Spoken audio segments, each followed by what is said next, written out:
What's up, homies? So, samahan niyo akong pumunta sa sementeryo ng Golden, located dyan sa Santa Rosa. Actually, kagagaling ko lang dyan sa Escofie, kaya lang hindi ko na siya na-videohan.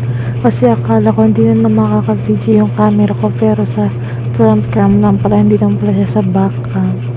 Kaya yun na lang yung na-videohan ko, naspatan ko. By the way, kagagaling ko lang dyan sa school dahil nag-exam kami. Kababalik lang namin sa school dahil sa long weekend or parang long suspension na yun. Grabe, naulan pa niyan. Yung payong ko naiwan ko pa sa school. Hindi ko naman na rin na mabalikan. So, syempre, ang ending, basang-basa kami sa ulan. Pero pinahiram niya sa akin yung jacket niya. Kasi nga tumangas na ako, baka basa ako, magtaka. Saan ka pa tapos sa amin? Papagalitan na naman ako. Pero ang angas ng mga cemetery dyan, halos puro bahay, may mga tayong bahay.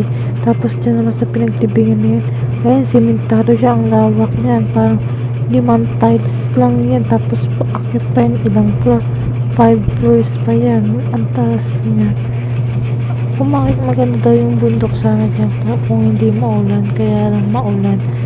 Tapos tignan nyo, puro bahay yan, pero ang naman yan, puro puntod, puro mga patay at namayapa na.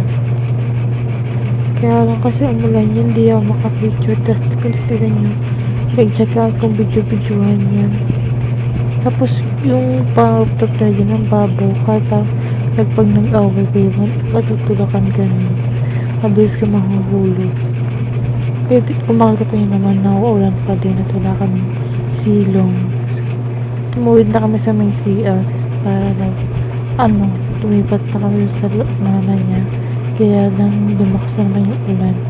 Nakisilong na kami dyan, kaya lang lumakas na naman yung ulan.